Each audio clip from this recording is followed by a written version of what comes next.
A merchant places a weight on one side of a scale. A customer places grain on the other. The difference is almost invisible. A handful missing from one transaction may seem small. But repeat that transaction across a day, a year, and an entire society, and the missing handful becomes homes, meals, savings, opportunities, and trust taken from thousands of people. The dishonest scale does more than move wealth. It teaches the powerful that they can take without consequence. It teaches the vulnerable that fairness is only a word. And it teaches an entire community to admire success without asking how that success was obtained. What happens when corruption becomes normal, profit becomes sacred, and anyone who questions the system is treated as an enemy.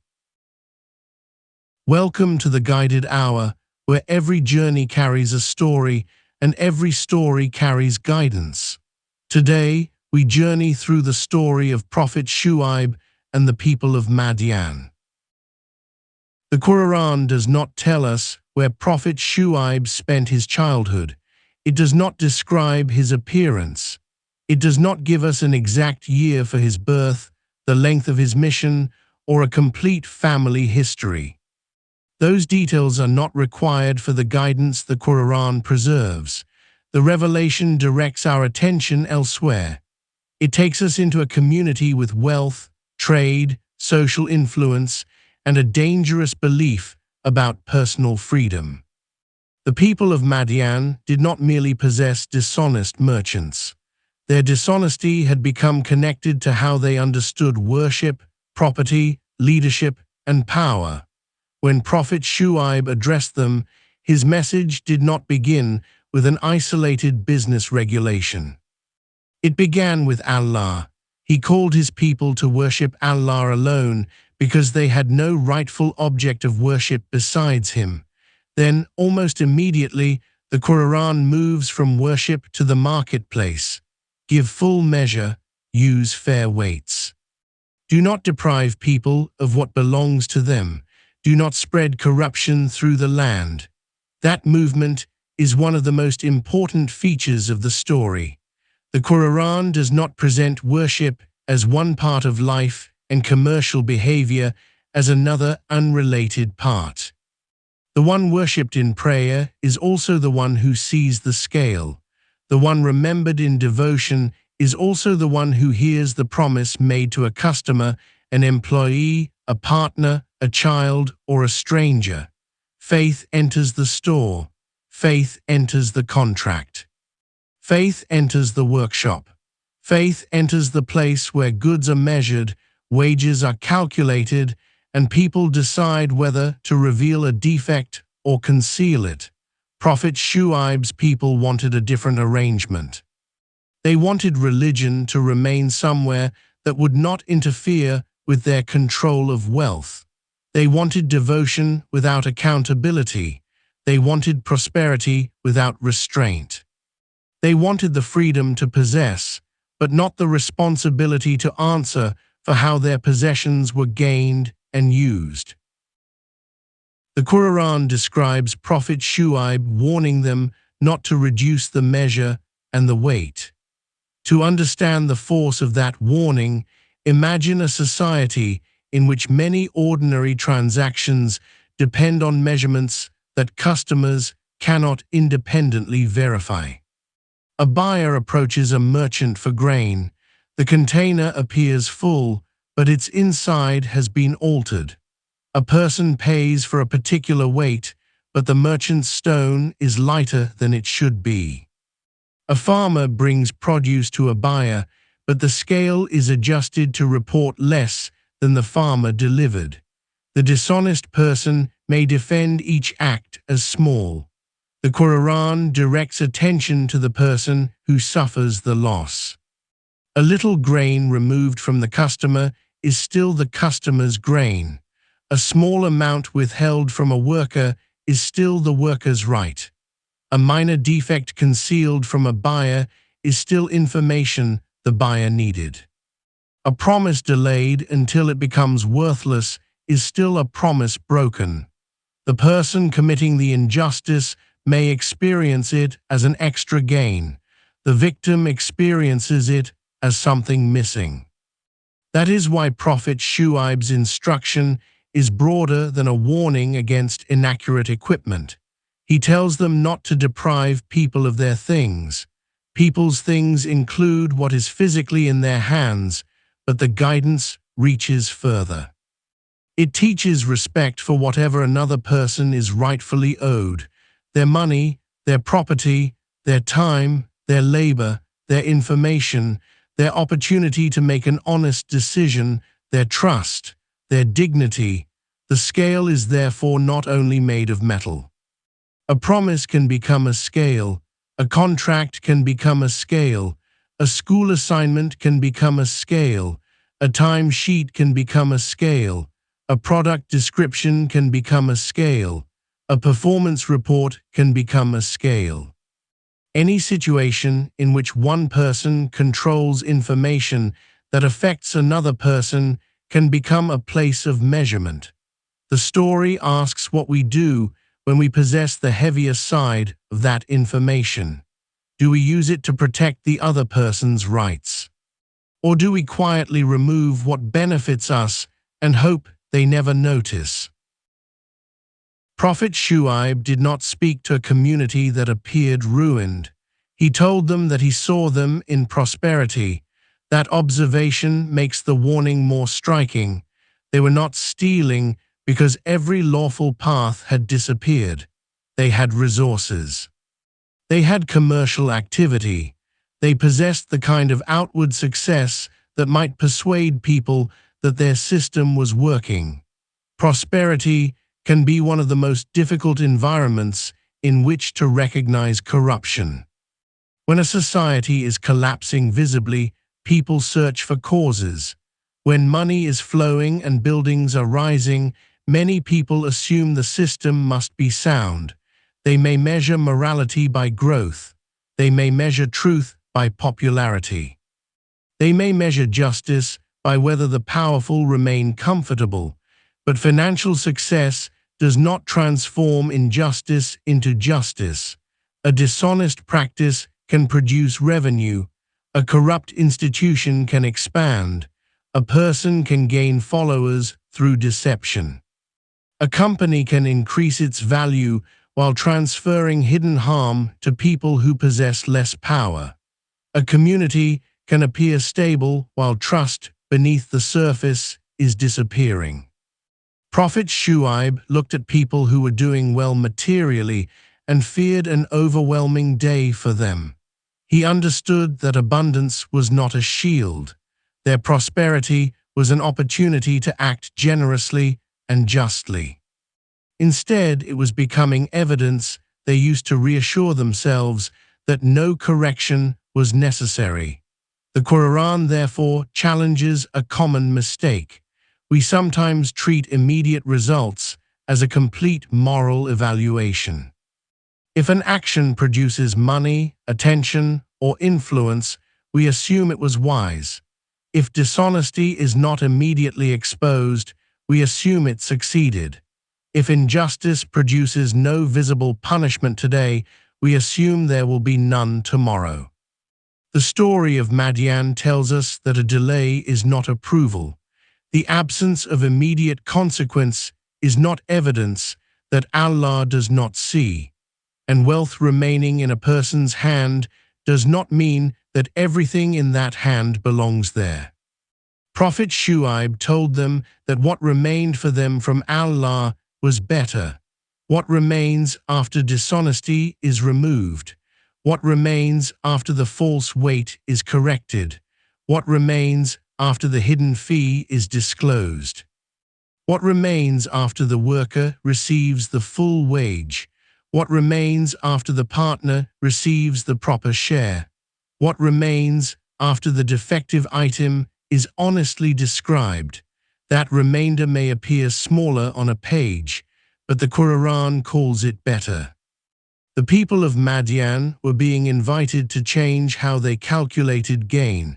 They calculated by asking, "How much can we keep?" The Prophet directed them to ask, "What may we keep without taking the right of another person?" Those are not the same question. The first begins with appetite. The second begins with accountability. The first sees every restriction as a loss. The second understands that lawful limitation protects the soul from becoming dependent on injustice. This does not mean that poverty is automatically virtuous or that successful business is suspicious. Prophet Shuayb did not tell them to abandon trade. He told them to conduct it justly. The problem was not measurement, it was false measurement. The problem was not property. It was the claim that property placed the owner beyond moral responsibility. The problem was not prosperity. It was prosperity used to normalize corruption and silence correction. A fair marketplace can serve people, support families, create useful work, and strengthen trust. A corrupt marketplace does the opposite. It trains participants to expect deception. Honest merchants begin to feel punished for their honesty. Customers assume every claim is exaggerated. Workers expect promises to be broken. Partners protect themselves through suspicion. Every transaction becomes more difficult because no one believes the scale.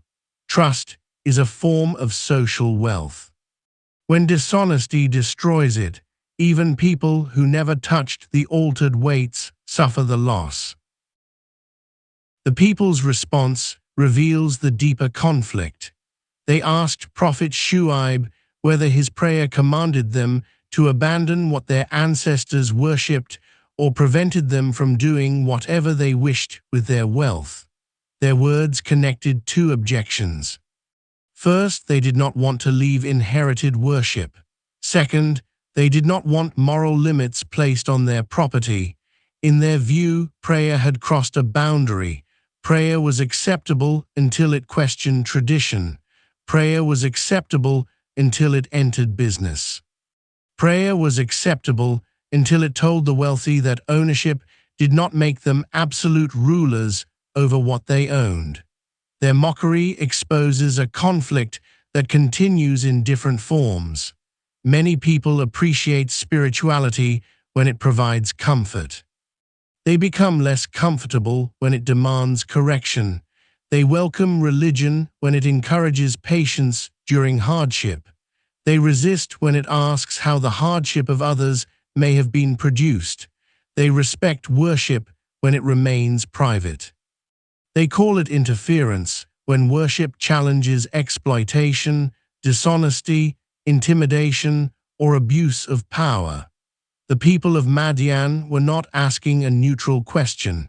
They were ridiculing the possibility that prayer should affect economics. But according to the Quran, their question accidentally revealed the truth. Yes, genuine worship does affect what a person does with wealth. Prayer does not erase lawful ownership.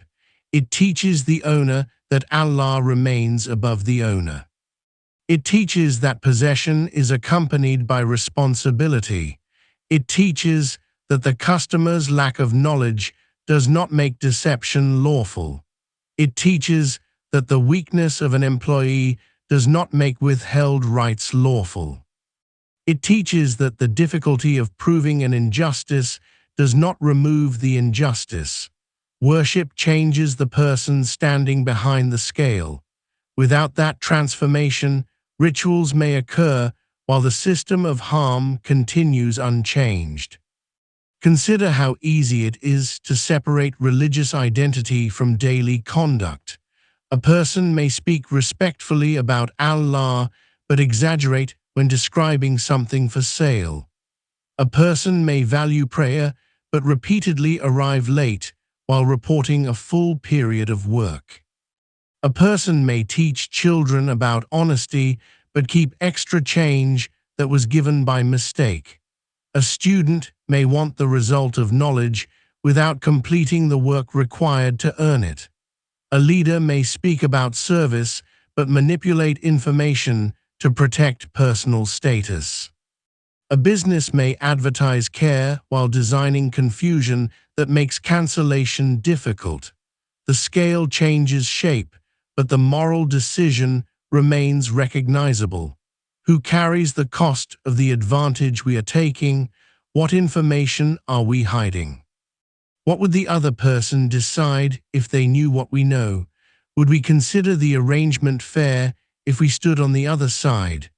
The story of Prophet Shuayb does not allow worship to answer only questions about the mosque or the home. It asks what worship does to the hand that measures. Prophet Shuayb answered his people with one of the clearest descriptions of responsible reform in the Quran. He explained that he did not intend to do what he was forbidding them from doing. He intended reform to the best of his ability. His success came only through Allah. Upon Allah he relied, and to Allah he returned. This response contains several principles of leadership. The first is consistency. Prophet Shuayb did not claim a special exemption for himself. He was not demanding sacrifice from others while preserving the same corrupt advantage privately. He did not want to forbid one path and then quietly take that path when it served him. The credibility of reform depends partly on whether the reformer accepts the moral standard personally. This does not mean that a person must be flawless before advising anyone. Human beings correct one another while also needing correction themselves. But there is a difference between struggling honestly to obey a standard and deliberately using a standard as a tool to control others while refusing it for oneself. Prophet Shuayb declared that he did not want that contradiction. The second principle is constructive intention. He did not describe his mission as humiliation, revenge, domination, or public victory. He intended reform. Reform means attempting to restore what has been damaged. The people's worship had been damaged. Their trade had been damaged. Their relationships had been damaged. Their public roads had become places of threat. Their understanding of wealth had been damaged. Reform was not a slogan added to the end of the story. It was the work of reconnecting every broken area to truth and justice. The third principle is limitation. Prophet Shuayb intended reform to the best of his ability. He did not claim control over people's hearts. He did not promise that every person would accept. He did not measure his faithfulness only by immediate popularity. He acted within the responsibility given to him and recognized that outcomes remained with Allah. This is especially important for parents, teachers, managers, community leaders, and anyone trying to correct a difficult situation. A person may care deeply and still possess limited influence. A parent can teach honesty, but cannot mechanically place honesty inside a child's heart. A leader can design a fair process, but cannot guarantee every participant will act sincerely. A friend can give truthful advice, but cannot force another person to accept it. A community can oppose exploitation, but cannot control every private decision.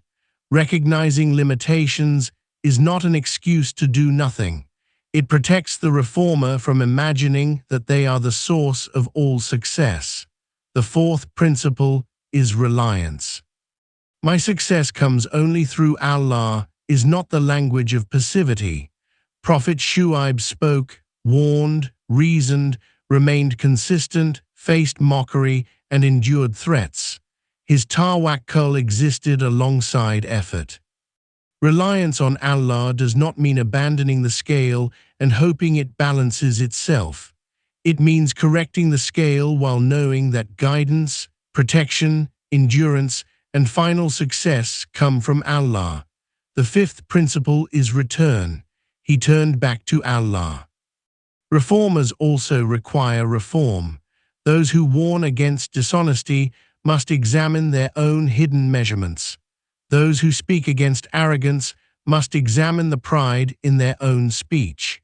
Those who criticize leaders must examine how they use authority in smaller spaces. Those who demand transparency from institutions must examine whether they are transparent with their families and partners. Returning to Allah prevents the reformer from making reform into a new form of self-worship. The corruption in Madian was not confined to weighing tables.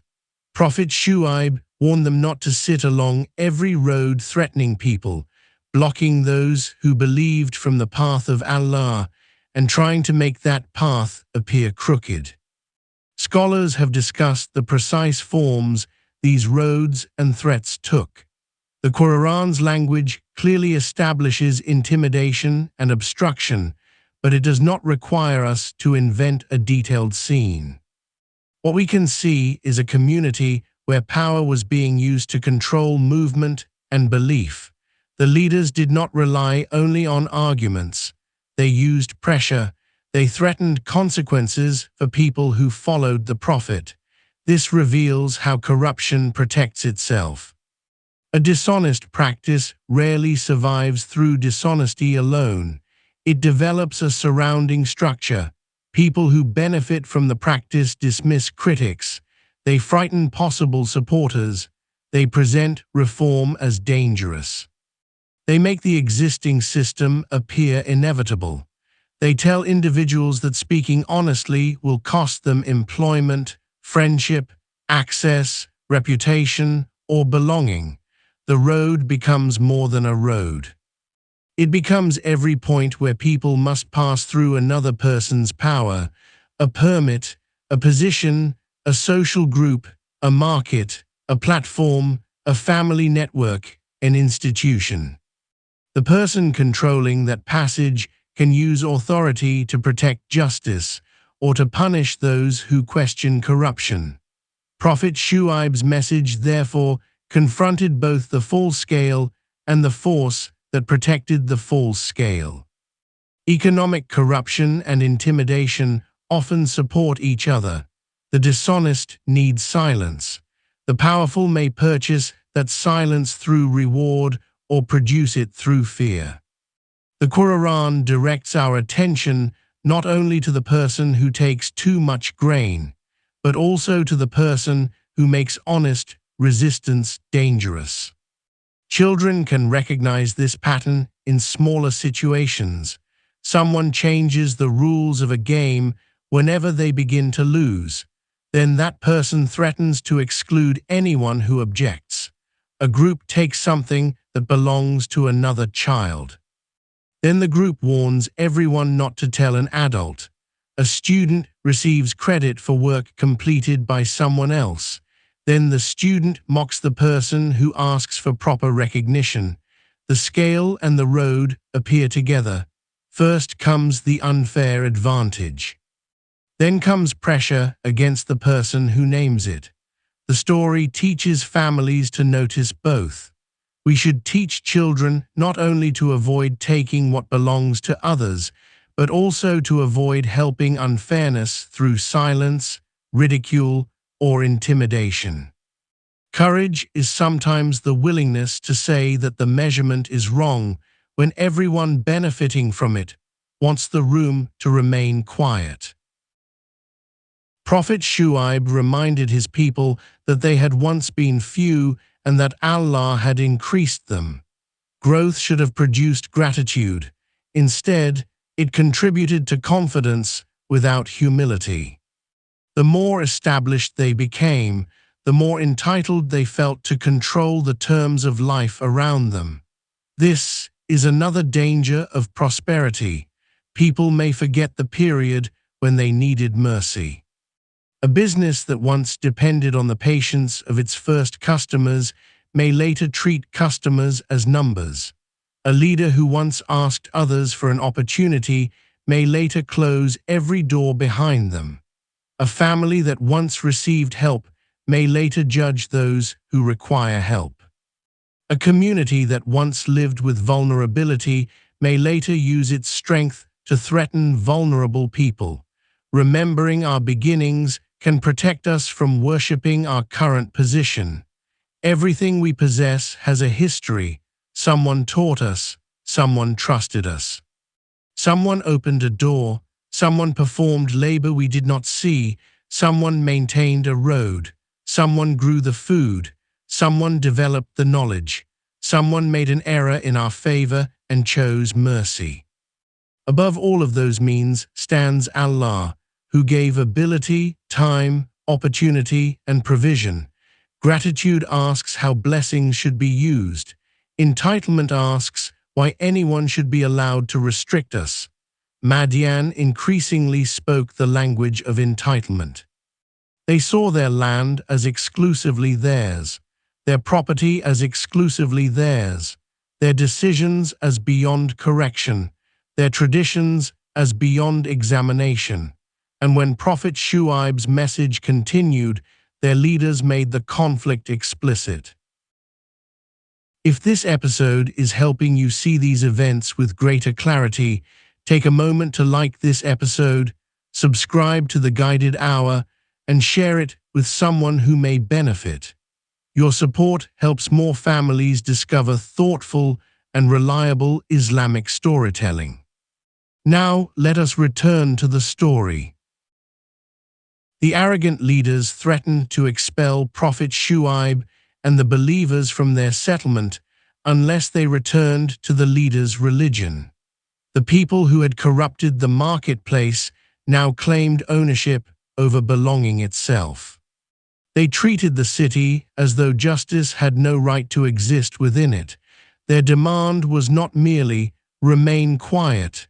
It was become like us or leave. This is how arrogance attempts to transform power into truth. The leaders possessed influence, so they assumed they could define who belonged. They controlled social consequences, so they assumed they could control conviction. They were willing to tolerate Prophet Shuayb only if he surrendered the message that challenged them. But forced agreement is not belief. Prophet Shuayb rejected the idea that the believers could knowingly return to falsehood after Allah had saved them from it. He placed his trust in Allah and called upon Allah to judge between them with truth. The dua was not an attempt to seize power through personal revenge. It came after warning, patience, reasoning, and the threat of expulsion.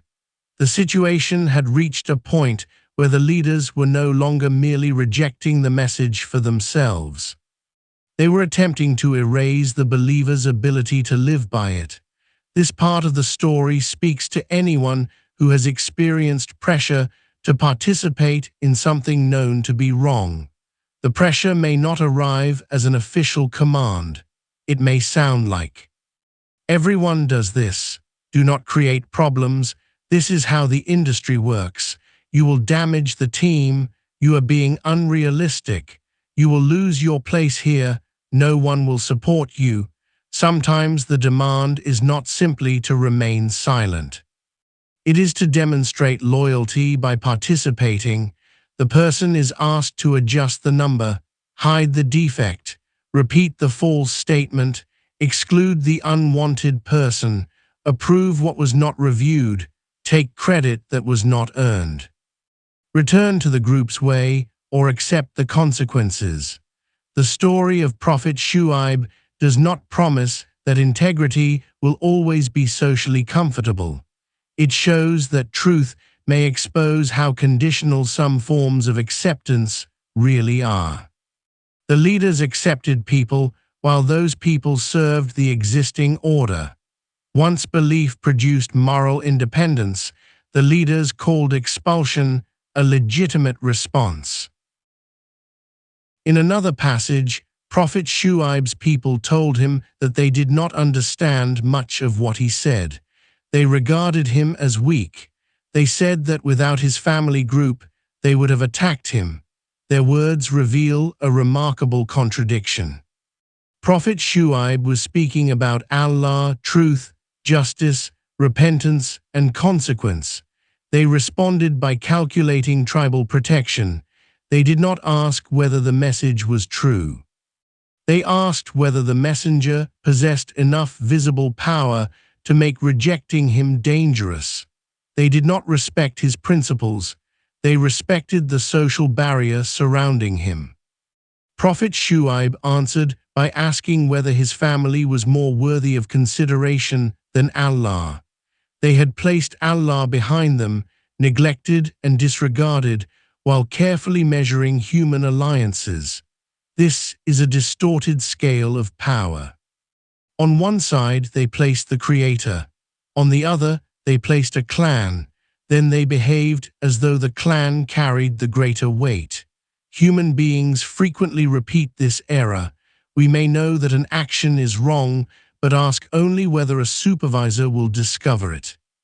We may know that a statement is false, but ask whether anyone influential will object. We may treat a vulnerable person poorly because we believe they have no powerful advocate. Then we become polite when a respected person enters the room. Our behavior reveals the authority we actually fear.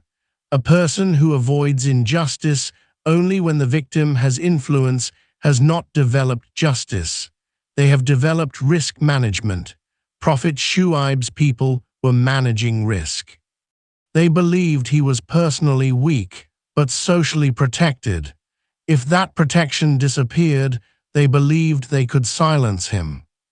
The Quran exposes the ugliness of a society in which a person's safety depends more on group power than on the community's commitment to justice. A truthful person should not require a powerful family before their rights are respected. A worker should not require public influence before receiving proper wages. A customer should not require legal expertise before being treated honestly. A child should not require a famous parent before adults listen carefully. A stranger should not require social connections before receiving fairness. Justice that appears only in the presence of power is not justice.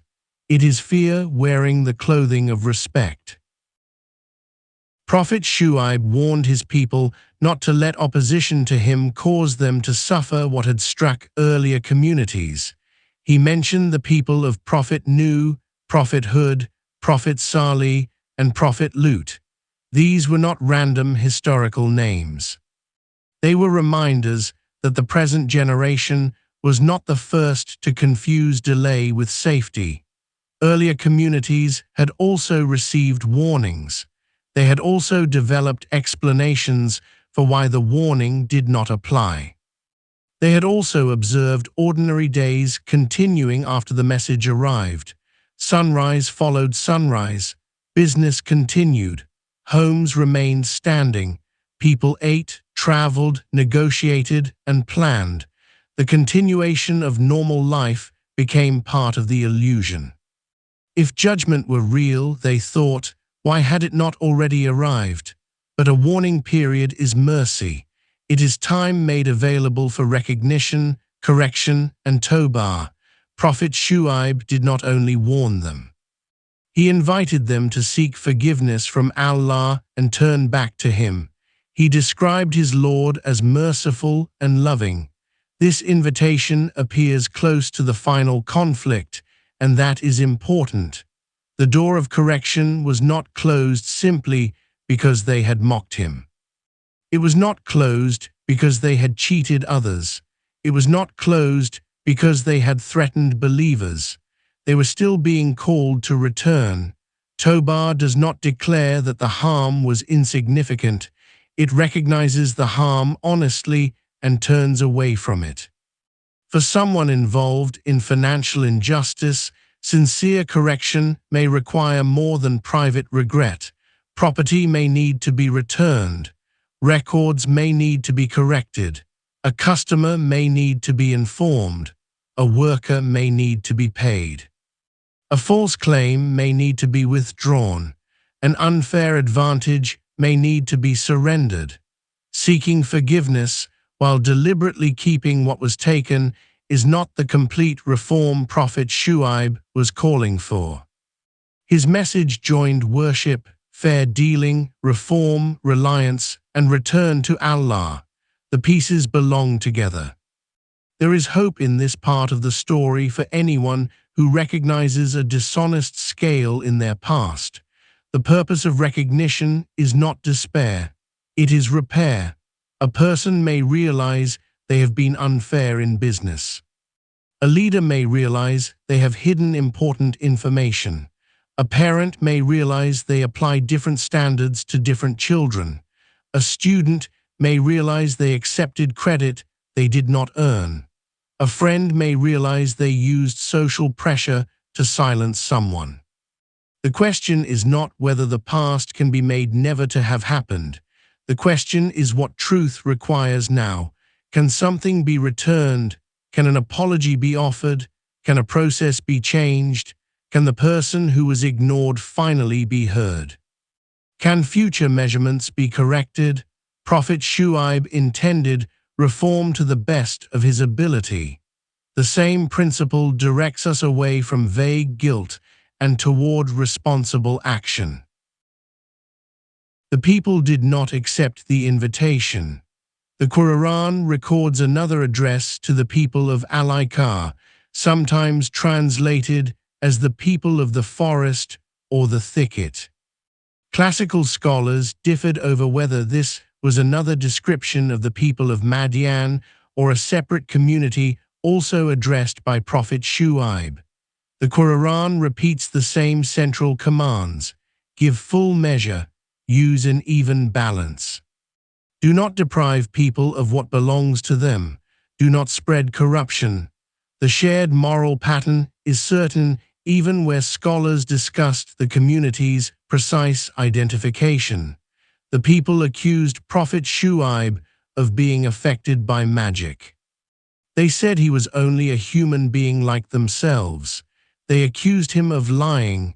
Then they challenged him to bring down a piece of the sky if he was truthful.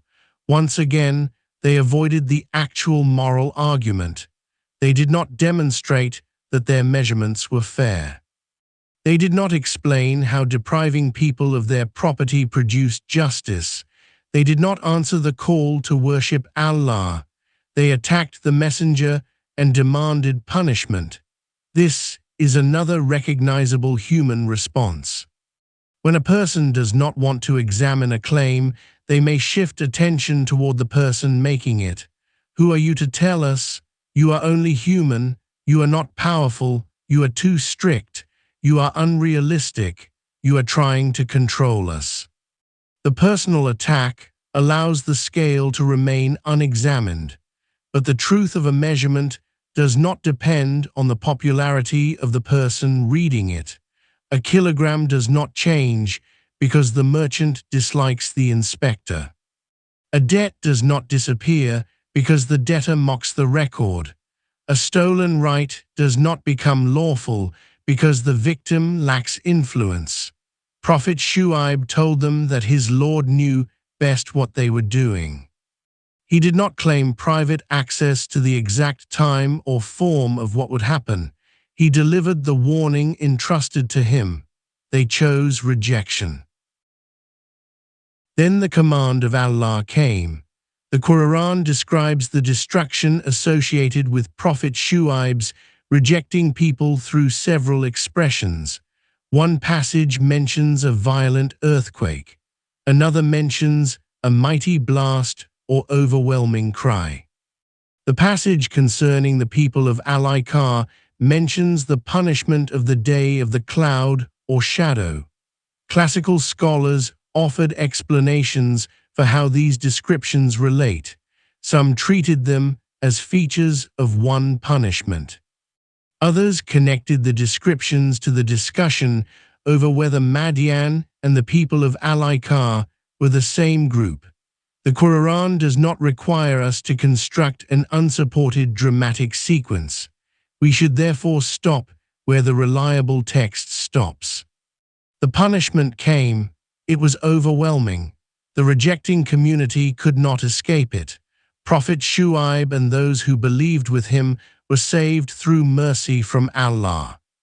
The people who had acted as though the city belonged permanently to them were left as though they had never enjoyed life there. The people who controlled the roads could no longer block anyone. The people who manipulated the measures could no longer calculate another gain.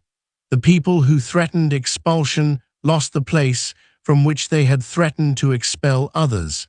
Their prosperity did not negotiate for them. Their alliances did not shield them. Their market did not purchase another hour. Their wealth had appeared to be evidence of security. In the end, it was unable to provide security at all. The story is serious, but it should not be used to encourage people to declare that every earthquake, storm, business failure, or social collapse is a specific divine punishment. We do not possess revelation identifying modern events in that manner. The Quran tells us what happened to the people of Prophet Shuayb. It teaches us to recognize the behavior it condemns. It does not authorize us to speak with certainty about Allah's unstated purpose behind every disaster occurring today. The responsible question is not, which other people deserve punishment? The responsible question is, where are the dishonest measurements in my own life? Centuries later, Prophet Muhammad encountered a seller with a pile of food. The visible portion appeared acceptable, but when the Prophet placed his hand inside, he discovered moisture that had been concealed beneath the surface. The seller explained that rain had affected it.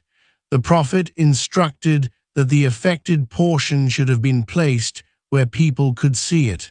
The principle was clear. The customer must be allowed to know what they are buying. The problem was not that rain had fallen.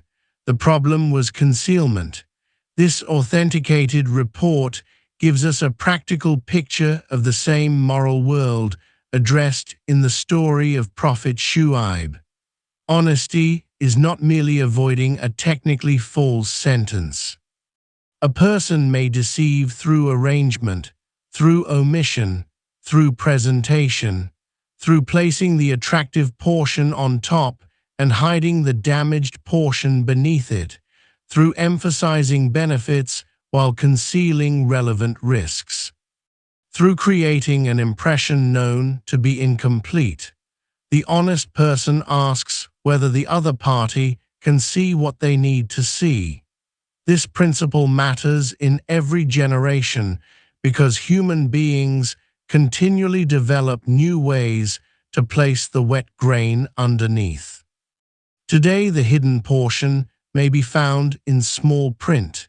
It may appear in a photograph taken from a carefully selected angle. It may be a known mechanical problem omitted from a sale. It may be a recurring charge placed behind a confusing registration process. It may be a statistic presented without the context that would change its meaning. It may be an online recommendation written by someone who did not disclose a financial interest. It may be a job description that hides conditions until the applicant has already invested significant time. It may be a promise made with no realistic plan to fulfill it. Technology changes the container. It does not change the obligation to reveal what another person reasonably needs to know. The story of Prophet Shuayb also challenges how we define intelligence. His people considered themselves practical. They understood commerce. They knew how to protect their interests. They knew which alliances mattered. They knew how to intimidate dissent. They knew how to increase what remained in their own hands, yet they failed to understand the largest calculation. They measured the immediate gain and ignored the final account. They understood the price of grain, but not the cost of corruption. They understood the power of a clan, but not the authority of Allah. They understood how to remove a critic, but not how to remove the truth of the criticism. They understood how to hide a shortage from a customer, but not how to hide it from the one who sees all things. The Quran redirects our understanding of wisdom. Wisdom is not simply the ability to acquire more. It is the ability to recognize what should never be acquired. It is not simply knowing how to win a negotiation. It is knowing when the apparent victory would create injustice. It is not simply protecting our position. It is protecting our character while occupying that position. It is not simply calculating what is legal, popular, or difficult to detect. It is remembering the final account before the temporary account is closed. A family listening together can turn this story into practical questions. When we divide something, do we give others the portion we would accept for ourselves? When we borrow, do we return the item in the condition we promised? When we make a mistake that benefits us, do we reveal it? When someone performs work for us, do we recognize the full contribution? When we describe another person, do we hide facts that would make our story less favorable?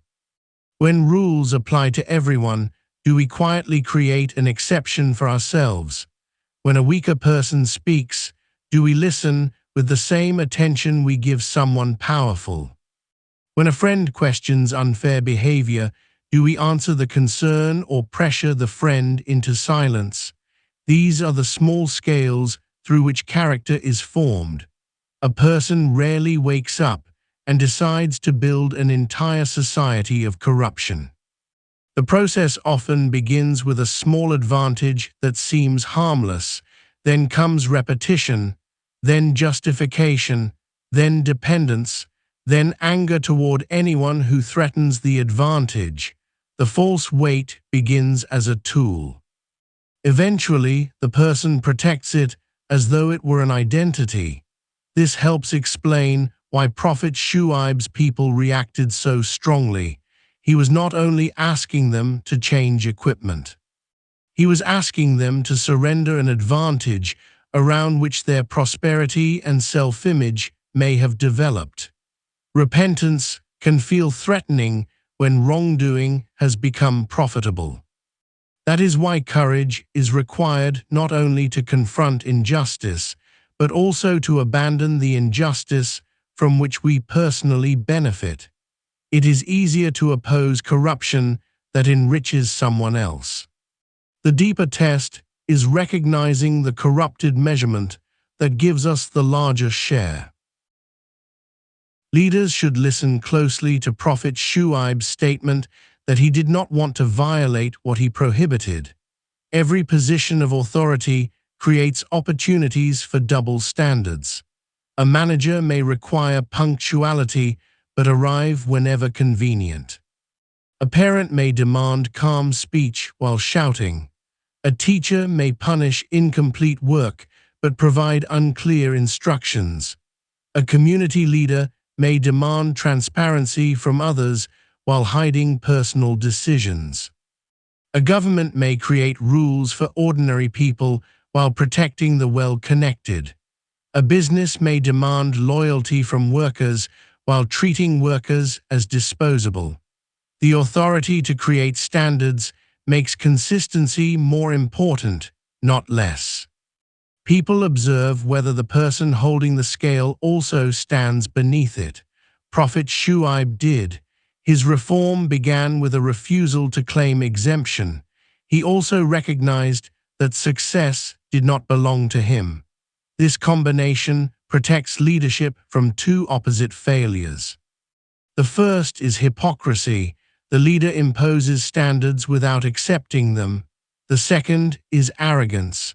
The leader follows the standards but begins to believe every good outcome came from personal greatness. Prophet Shuayb rejected both. he sought reform. He sought it within his ability. He relied upon Allah. He returned to Allah. This is leadership without self-worship. Workers and professionals can also find themselves inside this story. The scale may be a report that someone pressures you to alter.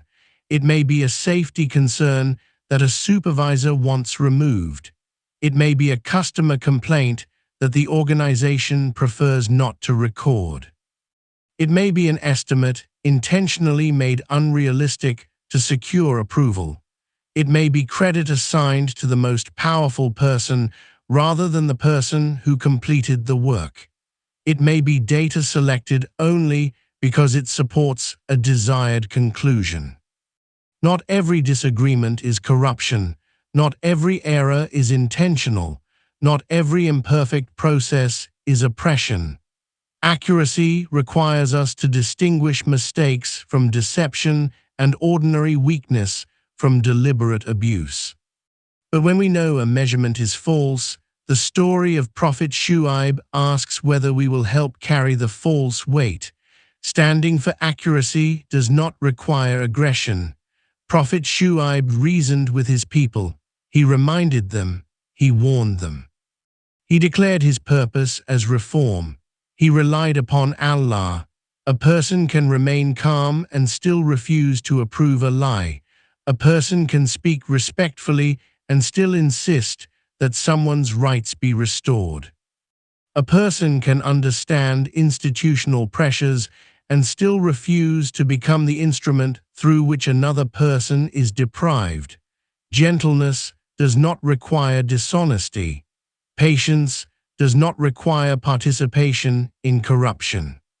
Tawakkul does not require silence when responsibility requires speech.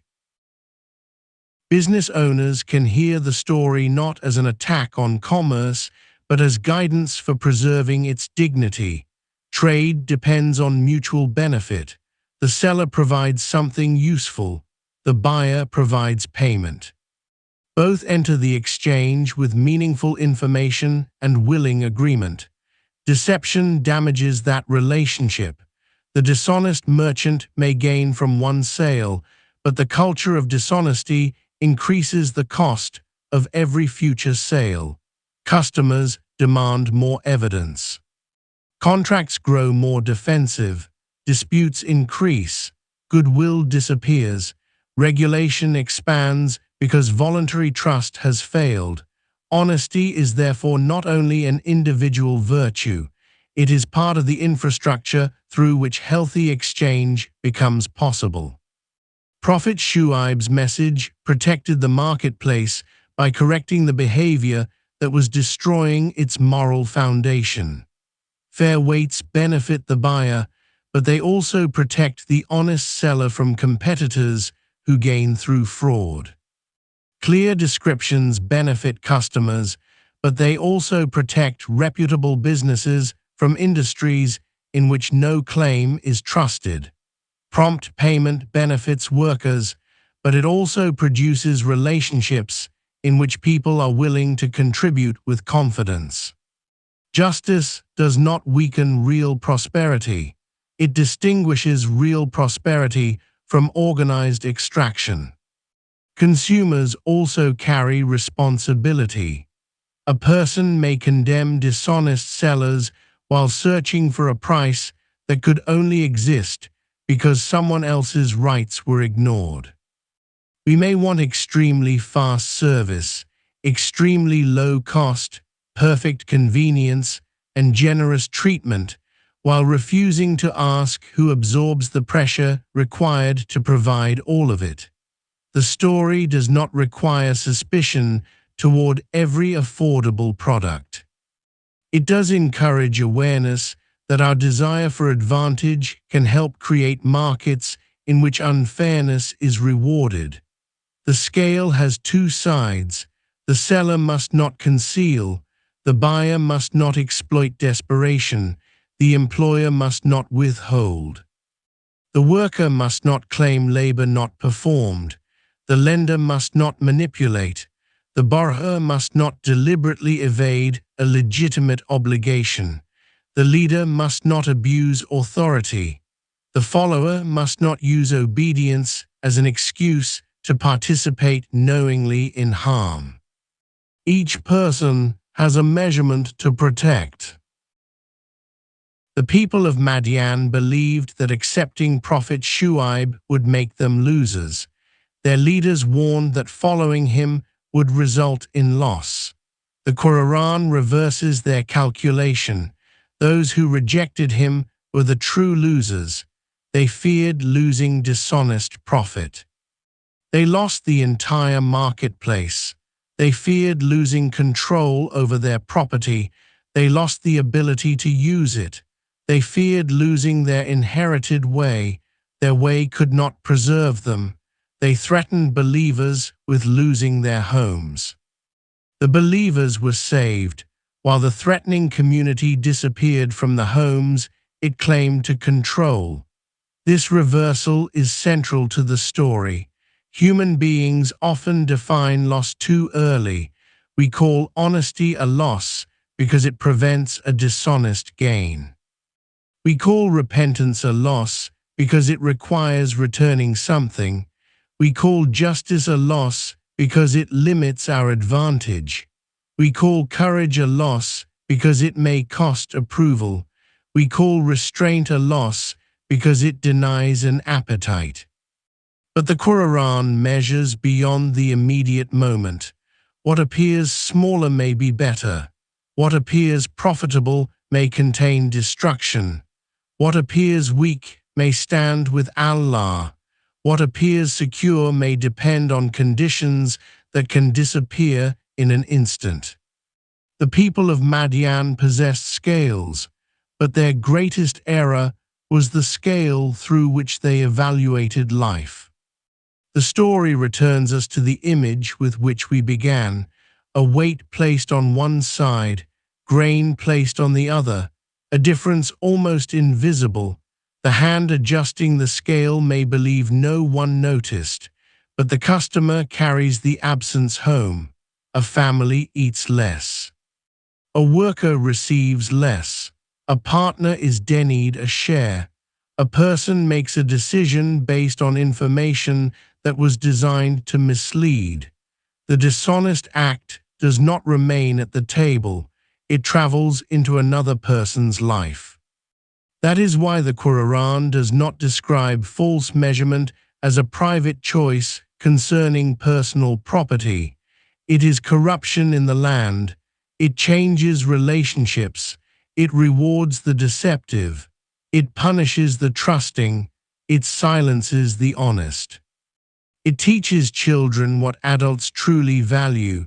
It gives powerful people more power and tells vulnerable people that fairness belongs only to those able to enforce it. Prophet Shuayb stood against that system.